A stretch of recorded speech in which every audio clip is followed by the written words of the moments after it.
Cik. Assalamualaikum, Cik. Cik, kenapa ni, Cik? Motor rosak ke? Hmm. Hmm. Hmm. Tak apalah, Cik. Tak apa. Biar saya tengokkanlah. Saya ni nak kata pandai, tak adalah pandai sangat. Tapi bolehlah sikit-sikit. Tumpang ni, Cik. Tumpang sikit ya. Biar saya tengokkan motor ni. Dan waktu ni kan, saya pun teruslah tunduk nak tengokkan motor pakcik ni lah. Dan perkara pertama yang saya perasan, motor dia ni rim ada tau, tapi tayar tu tak ada. Dan bila tengok-tengok motor dia ni, betul-betul macam motor dia ni ada bekas macam kesan terbakar macam tu. Pelik. Ini bukan rosak ni. Ini dah rentung dah motor ni. Dan saya toleh-toleh je tengok pakcik dengan makcik tu, dia orang senyum tau. Tapi senyuman dia tu memang menyeramkan.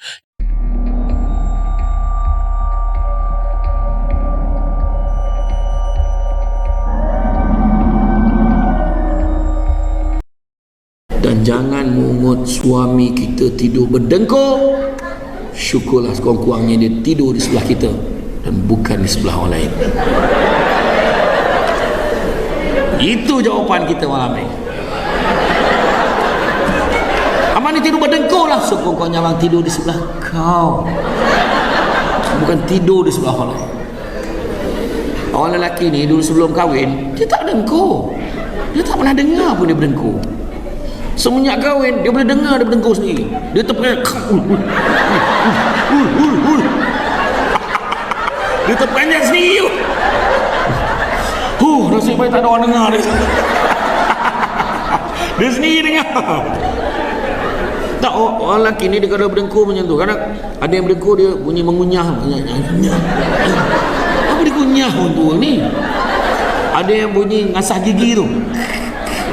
Tajam gigi ni kan. Ada yang mungkin dia lama kot duduk dekat Chesterton yang pelabuhan tu kan. Dia tidur bunyi sombong kapal.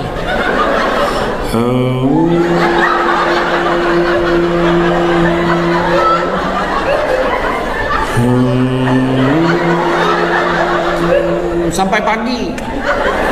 So pagi bini tanya, bang malam tadi berapa banyak pelabuhan singgah? Bunyi yang paling popular bunyi apa tu? Bunyi vibrate handphone.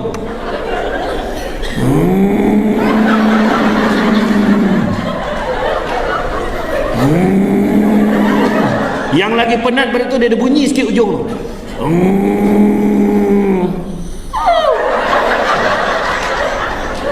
Yang lagi penat hujung tu ada bahasa Rusia. Tak apa dia cakap pun tak. Orang perempuan saya tanya, pernah tak orang perempuan dia tak boleh tidur sebab suami berdengkur, dia sampai duduk tengok suami? Pernah tak? Pernah tak? Pernah tak sampai tak boleh tidur sampai duduk? Pernah kan?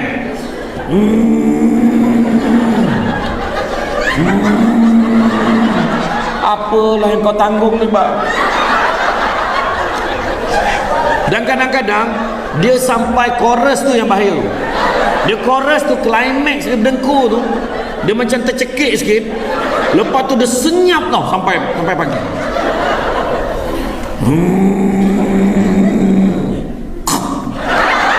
Letak hidup lagi tak? Hidup lagi. Ada satu makcik tu dia kata, tak adalah masa lain paling makcik tinggalkan pakcik kau time tidur lah.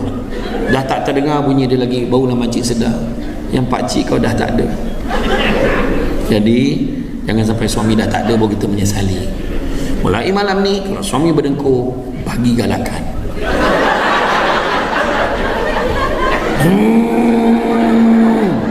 Teruskan bang. Okey, happy dengan hidup kita. Jadi tuan-tuan dan puan-puan sekalian, saya nak beritahu satu mesej sebelum saya mengakhiri ceramah saya, iaitu hidup kita ni adalah antara B dan D. Birth and death. Birth and death, B dan D. Antara B dan D ada satu huruf lagi di tengah-tengah, iaitu C. Kita ada choice hidup yang macam mana kita nak jalani. Jangan jalani hidup yang tidak bermaruah. Jangan jalani hidup dengan unsur-unsur yang tidak amanah. Bawa bakul berisi limau, sangat borek payah nak jinjing. Biar mati di baham harimau, daripada mati digigit anjing.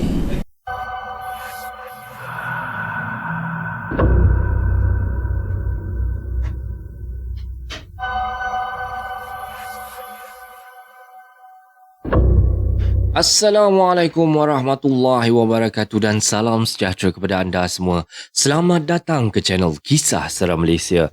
Diharapkan anda semua pada hari ini sihat-sihat belaka lah hendaknya ya, insya-Allah. Baiklah, semua kisah-kisah yang saya ceritakan dekat sini pada hari ini anda anggaplah sebagai satu hiburan sahaja. Jangan terlampau taksub ataupun terikut-ikut ya. Baiklah, sebelum kita bermula, marilah kita sama-sama berdoa kepada Allah Subhanahu wa taala. Bismillahirrahmanirrahim. Waj'alna min baini aydihim saddan wa min khalfihim sadda fa'aghshaynahum fahum la yubsirun. Amin amin ya rabbal alamin. Baiklah, tanpa membuang masa lagi, untuk hari ni KSM ada 3 cerita lah nak diceritakan kepada anda semua.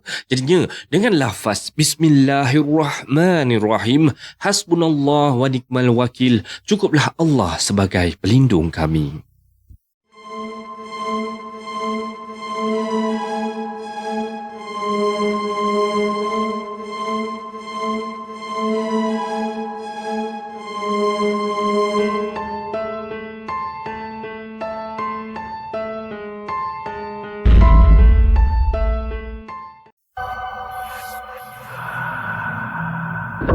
Okey, macam mana anda semua pada hari ni? Sihat-sihat belaka lah hendaknya ya. Macam mana hari ni puasa?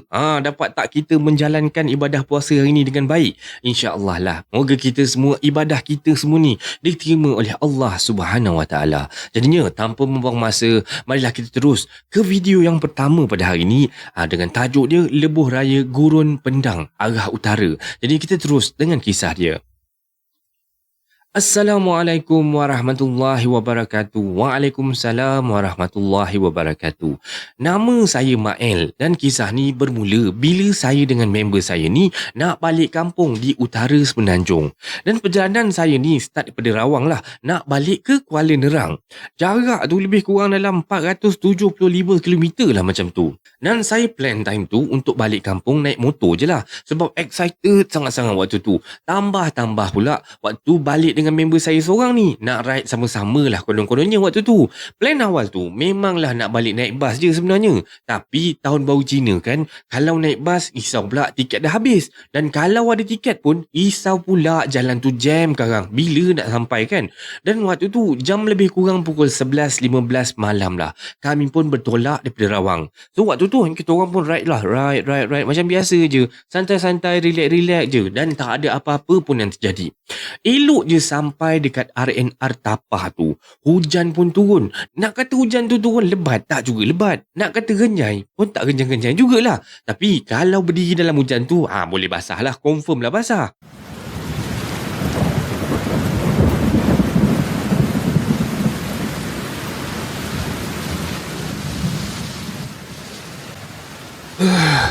Dah dekat sejam dah ni. Weh, berapa lama kita nak bertakung kat bawah jembatan ni weh? Bila kita nak sampai kalau macam ni? Tu lah tu. Dari tadi kita lepak bawah ni je. Baiklah kita gerak je. Hujan pun hujan lah. Kita redah je lah. Lagipun duduk sini sejuk juga. Spender pun dah basah dah ni. Okey. Macam ni. Kita isap rokok ni sebatang dulu. Lepas tu kita tayar golek. Dan habis rokok sebatang tu, kami pun sambung je lah perjalanan tu. Teruskan je ride. Alang-alang memang baju pun memang dah basah. So saya pun follow je lah member saya ni. So jalan ride ni kan, lebih kurang 5 km sebelum persimpangan Tol Gurun tu. Jalan dah start berkabus-kabus dah. Yelah, waktu tu kan baru lepas hujan, jadi memang jalan tu berkabus lah. Mula-mula okey je kabus tu. Tapi lama kelamaan, kabus tu makin lama makin tebal. Sampai kan member saya yang ada dekat depan ni, tiba-tiba je dah hilang. Tak nampak langsung. Walhal saya ni memang follow rapat je ni tadi. So, saya pun ambil keputusan untuk singgah kejap dekat RNR Gurun tu untuk nak isi minyak. Lebih kurang 10 minit lepas tu lah, saya pun teruskan semula perjalanan saya sorang-sorang je. Waktu ni memang boleh kata menyumpah marah jugalah kan. Takkanlah member saya tu tak perasan yang saya ni dah tak ada dekat belakang dia. Dan biasanya kalau tertinggal dalam kita ride konvoi macam ni, bila kita tertinggal tu, pandai je lah dia ni tunggu dekat R&R ke, dekat stesen minyak ke, kat tepi jalan ke. Tapi masa ni tak jumpa dia langsung dekat R&R yang depan tu tau. Yalah, masa ni penat semua pun dah hilang lah. Saya pun dah rasa okey sikit, dah rehat sekejap kan. Pasal member saya tadi tu, lantak dia lah. Malas saya nak fikir. Rasa excited nak balik kampung ni, datang semula waktu ni. Ini dah tak lama lagi dah nak sampai kampung. So saya pun ride lah motor tu, ride dengan hati yang gembira lah masa tu. Lebih kurang 5 minit perjalanan. Saya ternampak tau, daripada jauh sepasang macam orang tua lah, atuk dengan nenek lagi tu, tengah berdiri dekat tepi jalan tu. Nampaklah ada sebiji motor buruk dekat sebelah diorang tau. Dan diorang ni gaya dia tu macam tengah tunggu seseorang lah. Dan waktu ni saya pun mulalah slowkan motor perlahan-lahan. Saya pun bawa slow. Nak tengok lah, takut-takut motor pakcik tu ataupun atuk dengan nenek tu rosak ke apa kan. Nak tolong lah apa yang boleh. So waktu ni saya memang bawa slow tau, dalam 30 km sejam macam tu. Dan sesampainya saya betul-betul dekat depan atuk dengan nenek ataupun pakcik tu lah senang kata, saya tengok kedua-dua pakcik-makcik tu berdiri tegak je, langsung tak bergerak tau. Tapi saya tak perasan lah muka dia waktu tu. Jadi saya pun ambil keputusan untuk nak berhentilah, nak tolong. Nampak kan tadi motor dia dekat sebelah tu, kesian lah pula. Bila time macam ni kan, teringat pula saya dekat mak abah dekat kampung tu. Kalaulah diorang kena macam ni, ada tak agaknya orang nak tolong diorang tu. Dan waktu ni saya pun dah berhentilah. Tapi berhenti kat depan sikit lah. Saya pun matikan motor saya ni, park motor tu elok-elok dekat tepi jalan tu. Dan masa ni hujan pun dah reda tau. Jadinya saya pun dah parking motor semua elok-elok. Saya pun berjalan lah, berjalan menuju ke arah pakcik dengan makcik tadi tu. Cik, Assalamualaikum cik. Cik, kenapa ni cik? Motor rosak ke?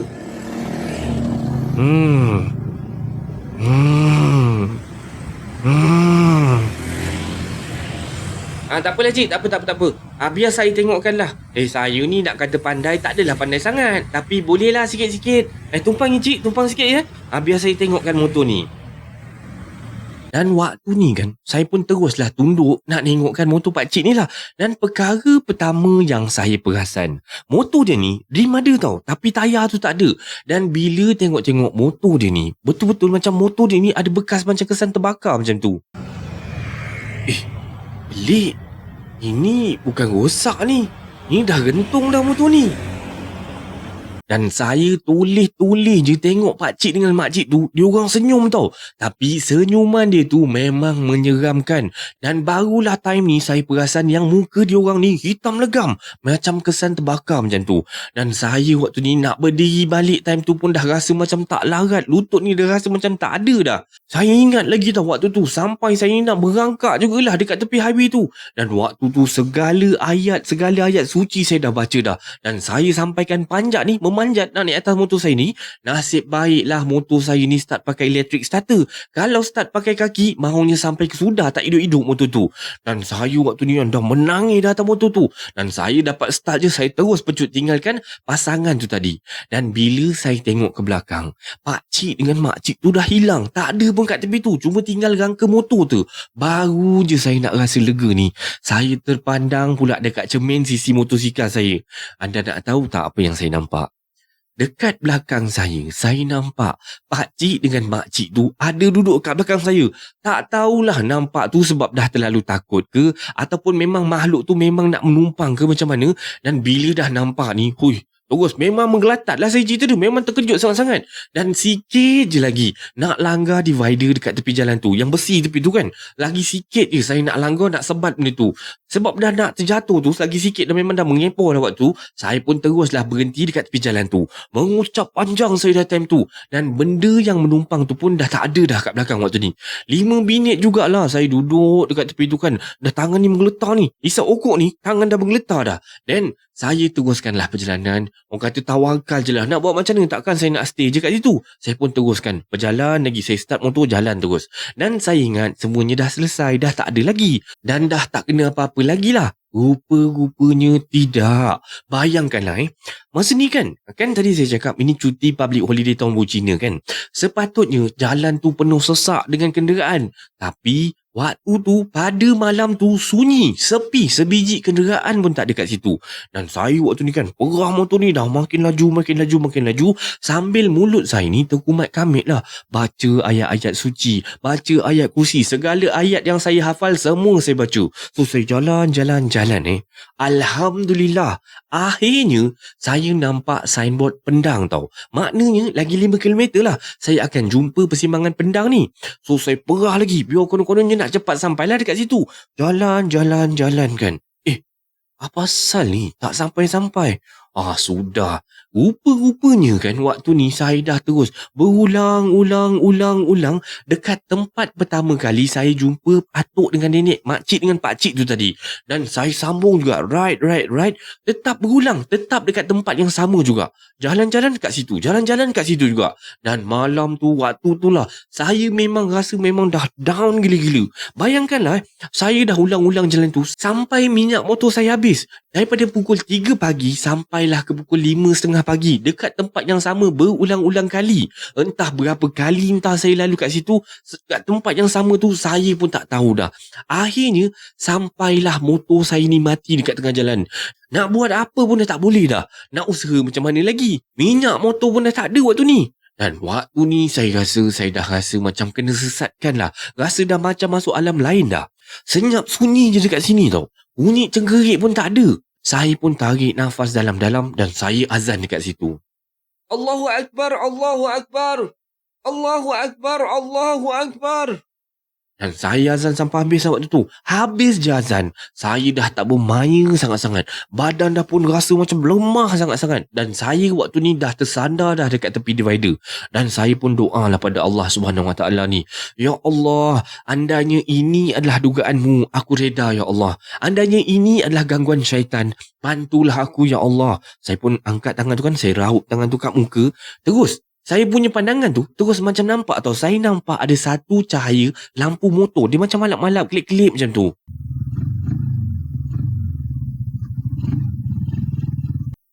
Nak.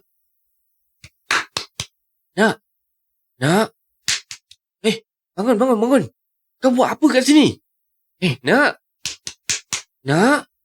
Dan waktu tu ada seorang pakcik ni dia kejutkan saya. Dan pakcik tu cakap apa pun saya dah tak dengar dah time ni. Sebab memang langsung dah tak bermaya. Dan pakcik tu tunda motor saya slow-slow masuk balik ke persimpangan Tol Gurun tu. Dan waktu tu sebenarnya saya kat mana nak tahu tak? Saya dekat jalan belah dalam. Macam mana saya boleh sampai situ? Jangan tanyalah sebab saya sendiri pun memang tak tahu. Dan Alhamdulillah, lepas daripada tol tu, saya jumpa balik member saya tadi yang sekali dengan saya tu lah. Dan dia tengok saya waktu tu dah macam tak bermaya, dah macam flat, dah macam nak pengsan dah waktu tu. Dan dia pun bawa saya pergi ke Petronas Gurun. Dan sampai dekat situ saya pun terus dah flat, terus dah tak sedar apa-apa dah. Saya pengsan lah agaknya. Sedar-sedar je saya dah ada dekat kampung dah. Dan mak saya pun ceritalah, katanya malam tu kawan saya ni call sebab saya kena rasuk dekat Petronas Gurun tu. Katanya saya ni waktu kena rasuk tu dekat Petronas Gurun tu, saya kena rasuk, saya lari-lari tau daripada situ, lari-lari sambil mengacau-kacau, terjerit-jerit, aku nak naik Gunung Jerai, macam tu lah. Padahal saya ni langsung tak sedar apa-apa. Dan itulah pengalaman seram saya. Dan sekian. Dan ini adalah kisah seram Malaysia yang pertama pada hari ni. Macam mana anda rasa dengan kisah yang pertama ni? Agak menarik juga kan? Okeylah, jadinya tanpa membuang masa, kita terus dengan kisah yang kedua.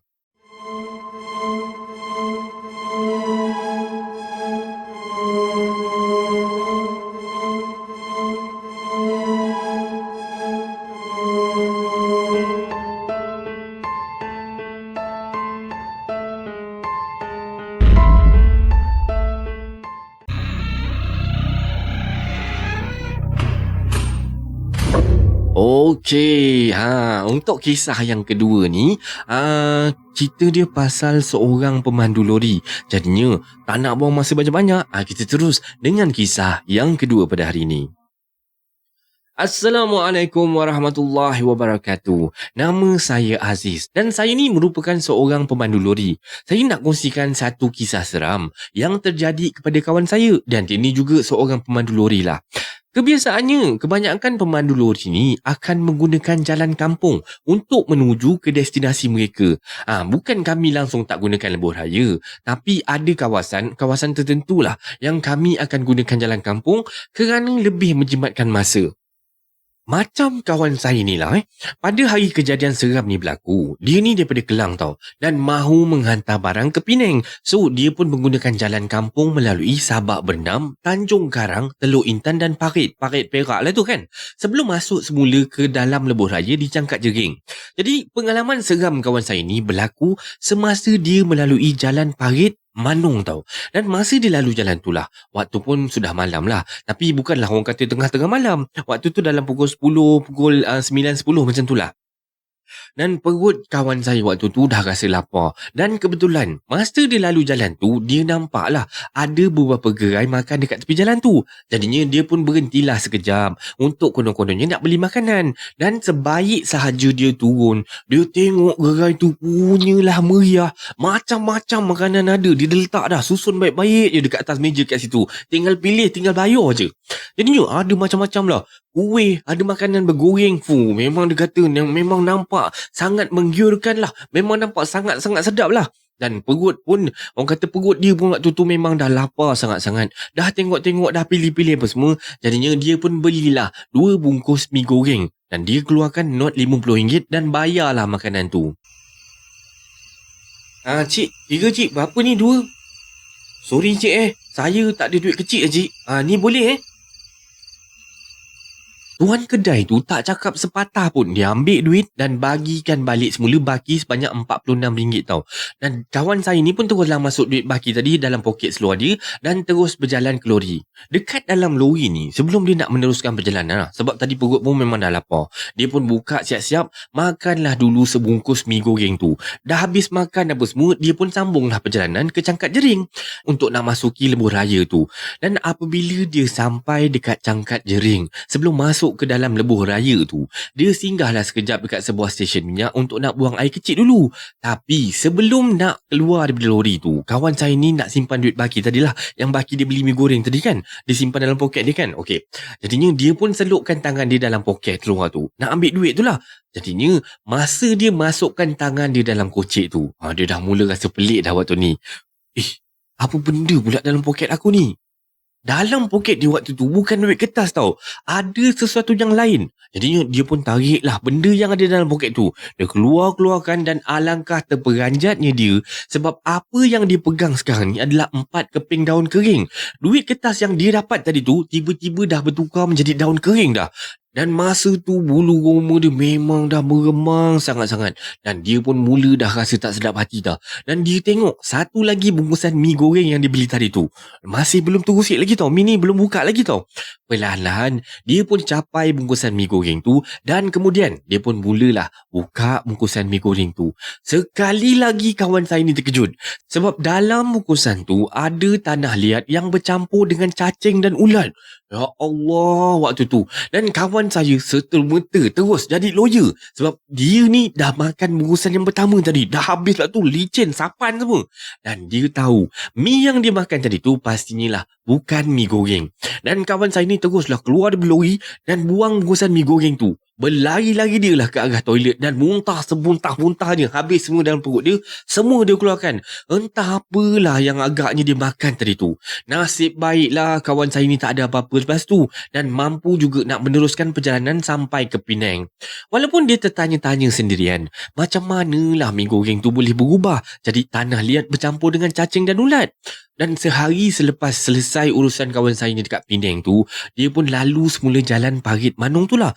Dan dia waktu tu sebenarnya memang dia niat. Memang daripada awal dia dah niat, dia nak tengok semula tempat dia berhenti nak beli makanan gerai tu. Dan masa dia lalu tu, waktu tu orang kata siang lah, dalam pukul 2 ke 3 petang macam tu. Dan apabila dia sampai je dekat situ, dia rasa terkejut dengan apa yang dia nampak. Dia nampak apa tahu? Tempat gerai yang disinggah, yang dia beli makanan tu, sebenarnya adalah satu tanah perkuburan. Terus dia jalan je. Memang tak berhentilah cerita dia. Dah nampak tanah perkuburan kat situ kan. Dia terus jalan je, sampailah dia jumpa satu kedai dekat depan sikit tu lah. Kedai makan dekat situ. Dan dia pun berhenti dan singgah dekat situ. Dan dia tanya pada salah salah seorang penduduk kampung yang ada dekat situ tengah duduk melepak tentang gerai di kawasan tanah perkuburan itulah. Dan menurut penduduk kampung, kawasan tu sebenarnya memang kawasan makhluk halus berkampung. Kata orang kampung tu lah.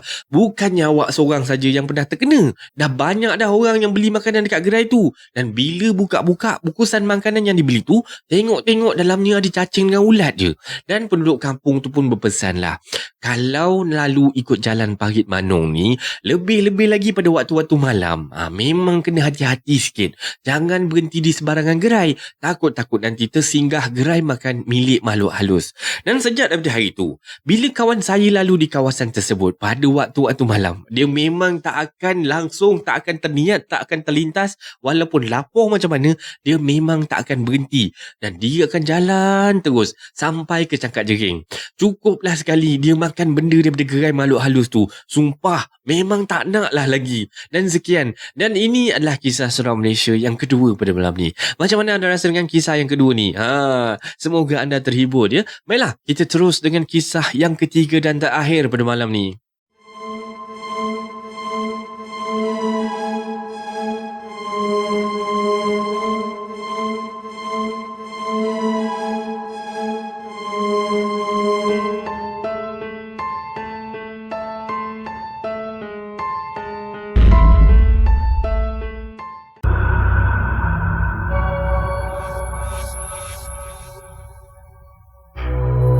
Okey, baiklah. Sampailah kita ke kisah yang ketiga, yang terakhir pada malam ni. Jadinya minta support sikit lah daripada kawan-kawan semua. Kan kalau ada iklan tu, mohonlah janganlah di skipkan. Jadinya kita terus dengan kisah yang terakhir pada malam ni ya. Assalamualaikum warahmatullahi wabarakatuh. Waalaikumsalam warahmatullahi wabarakatuh. Baiklah, nama saya Salim dan saya ni merupakan seorang anak kampung yang terkenal dengan keropok leko dan penyu di pantai timur sana. Merantau ke Lembah Kelang untuk mencari rezeki. Jadi disebabkan kampung saya ni dekat Terengganu sana, sudah pasti laluan utamanya dua lebuh raya yang penting ni, iaitu lebuh raya KL Karak dan lebuh raya Pantai Timur LPT. Dua lebuh raya utama ni memang terkenal lah dengan cerita-cerita seram yang telah banyak dikongsikan oleh penggunanya. Dan saya ni adalah salah seorang yang menggunakan jalan tu, yang pernah berdepan dengan situasi seram tersebut. Dan saya hendak berkongsi pengalaman seram saya yang terjadi di sekitar KL Karak. Dan sebagai pengguna tegar dua lebuh raya utama ni, untuk nak ulang alik ke kampung halaman, saya biasanya memulakan perjalanan pada waktu lewat malam untuk nak mengelakkan kesesakan dan pemanduan yang lebih menenangkan lah. Orang kata lagi sejuk, lagi tenang jalannya. Dan kebiasaannya, saya akan memasuki lebuh raya KL Karak bila jam sudah melebihi angka 12.30 malam. Kiranya saya ni suka lalu lebuh raya ni pada waktu awal pagi lah senang cerita. Pengalaman yang saya hendak kongsikan ini terjadi lebih kurang 2 tahun yang lepas, bila mana saya meneruskan aktiviti ulang alik saya ni menggunakan lebuh raya tu pada awal pagi seperti biasalah. Selepas memasuki Tol Gombak, saya pun memandulah dengan kelajuan sederhana untuk memastikan saya mematuhi had laju kebangsaan sambil waktu tu melayan seleko-seleko yang ada. Dan keadaan trafik pada masa tu memang agak lengang je. Hanya terdapat beberapa buah kereta mewah yang dipandu dengan laju untuk memotong kereta saya. Dan selepas melayan seleko tu, saya menghampiri satu kawasan yang terdapat gerai makan yang menjadi tumpuan pemandu-pemandu lori untuk berehat. Pengguna tegar lebuh raya ni pasti tahulah kawasan ni dekat mana kan. Jadinya di hadapan saya pada waktu tu, saya perasan tau, ada sebiji kereta kancil lama warna putih sedang gagah mendaki kawasan berbukit di situ. Dan kereta tu bergerak dekat laluan tengah-tengah lah. Dan saya ni sebagai menghormati dah, saya pun memotongnya di laluan kiri lebuh raya tu dan meneruskan perjalanan lagi seperti biasa je.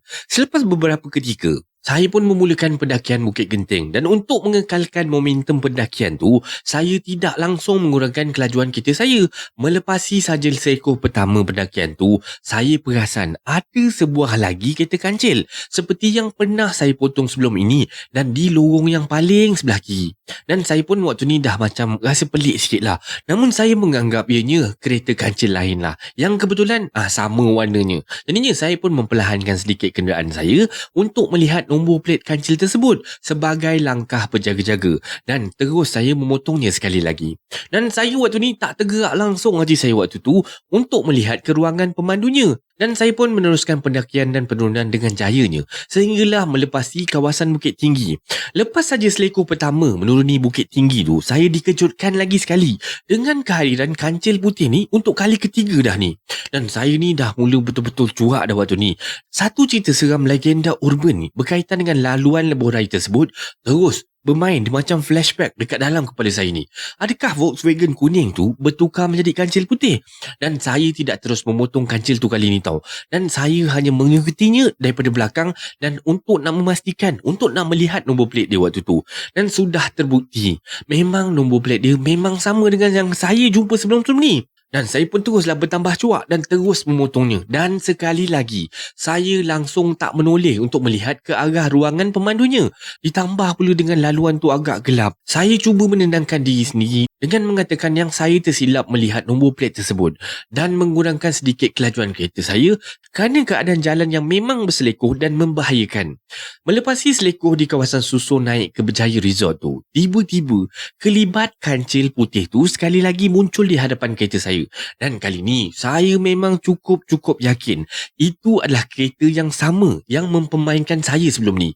Dan saya terus perlahankan kereta saya ni dan saya cuba mengikut rapat je kereta kancil tersebut. Dan benar, nombor plate kereta ni masih lagi sama. Dan kali ni dengan sedikit keberanian saya cuba mengikut kereta tu serapat-rapat yang mungkin tanpa potong kereta kancil tu. Sehinggalah habis laluan berselekoh di kawasan tersebut, memasuki kawasan berlaluan lurus.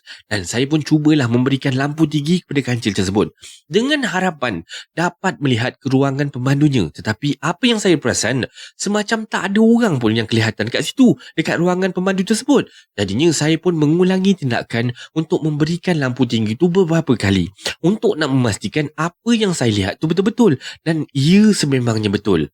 Tidak ada kelihatan sesiapa pun di ruangan pemandu kereta kancil tersebut. Tapi ianya kekal bergerak dengan kelajuan sederhana. Dan saya waktu ni dah rasa takut semula tau. Dan saya yakin yang saya sedang mengalami gangguan daripada pengguna alam lain lebuh raya tersebut. Dek kerana keceluparan pemikiran saya sebelum memulakan perjalanan malam tu.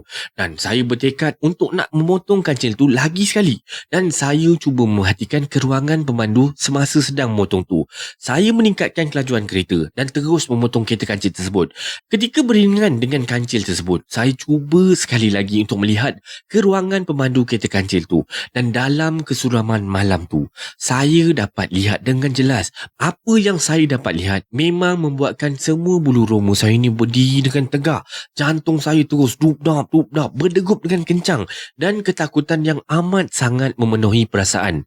Dan apa yang saya dapat lihat pada ketika itu, kelibat makhluk berpakaian serba putih, lengkap dengan bertudung putih sedang memandu kereta kancil tersebut. Dan saya dapat perhatikan tudung putih dia tu melambai-lambai keluar daripada tingkap keretanya yang dibuka separuh tu. Pemanduan saya pada waktu tu hampir tersasar dek kerana rasa terkejut dan saya terus memotong kereta kancil tersebut dan meneruskan pemanduan saya. Selepas seketika saya cuba melihat cermin pandang belakang, saya memastikan kereta kancil tu masih ada di belakang saya. Tetapi bila saya melepasi satu selekor, kancil tersebut sudah tidak muncul-muncul lagi dalam pandangan cermin pandang belakang kereta saya. Dan ketika itu saya dah mula berdoa dah, moga-moga kancil tu tak lagi muncul dekat depan saya sekali lagi. Dan selepas beberapa ketika, saya kembali memperlahankan pemanduan saya untuk nak tenangkan perasaan saya waktu tu. Selepas saya yakin setakat itu sajalah gangguan yang saya dapat untuk malam tu, ternyata waktu tu saya memang silap besar. Dikala saya memandu perlahan melepasi satu selekor sebelum menghampiri stesen minyak Petronas, saya melihat kancil tersebut muncul kembali dekat hadapan saya. Tapi kali ni dalam keadaan berhenti dekat tepi jalan. Tanpa berfikir panjang, saya terus memencut kereta saya melepasi kereta kancil tu. Dan saya cukup yakin itu adalah kereta kancil yang sama. Dan apa yang kembali menakutkan saya pada waktu tu ialah kelihatan kelibat makhluk berpakaian serba putih berdiri di sisi kereta kancil tersebut melambai-lambai ke arah saya seperti sedang meminta pertolongan.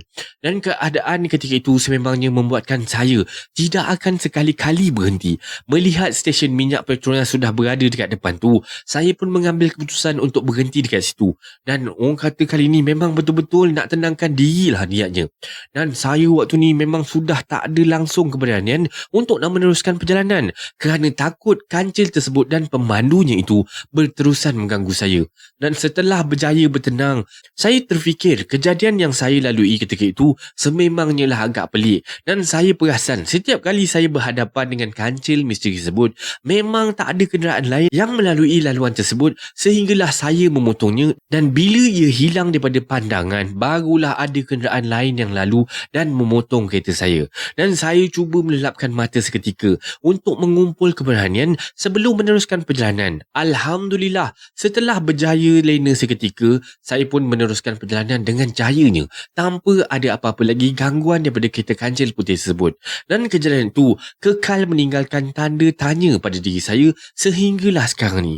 Adakah pemandu lain juga nampak kereta kancil putih yang saya nampak pada malam tu? Adakah saya memandu di alam lain ketika bertembung dengan kereta kancil putih tu membuatkan tiada langsung kenderaan lain kelihatan pada waktu tu? Semuanya masih lagi menjadi misteri pada saya sampai sekarang. Dan sekian. Dan dengan ini berakhirlah Kisah Seram Malaysia pada malam ni. Semoga anda terhibur dengan kisah-kisah yang KSM sampaikan pada anda semua pada malam ni. Sebarang salah, silap, tersasul, minta maaf sangat-sangatlah ya. Biasalah bulan-bulan puasa ni, minta maaf ya. Okeylah, disclaimer sebelum kita akhiri Kisah Seram Malaysia pada hari ni. Semua kisah-kisah yang saya ceritakan kat sini pada hari ini anda anggaplah sebagai satu hiburan sahaja. Jangan terlampau taksub ataupun terikut-ikut ya. Sebarang komen, like dan share daripada anda semua amat-amatlah dihargai. Terima kasih pada yang dah sudi subscribe di channel Kisah Seram Malaysia, dan yang masih belum tu, bantulah saya dengan menekan butang subscribe, like dan sharekan video ini kepada kawan-kawan anda. Sokongan daripada anda semua adalah ibarat satu pembakar semangat buat saya untuk terus berkarya, agar saya terus berusaha untuk membuat banyak video-video yang baik, yang menarik dan berkualiti untuk anda semua tonton, insya-Allah. Jadinya yang baik itu datang daripada Allah Subhanahu Wa Taala dan yang buruk itu datang daripada kelemahan diri saya sendiri. Dan saya akhiri Kisah Seram Malaysia pada kali ini dengan lafaz Assalamualaikum warahmatullahi wabarakatuh. Thank you so much for your support. See you in next video. Take care guys and God bless you.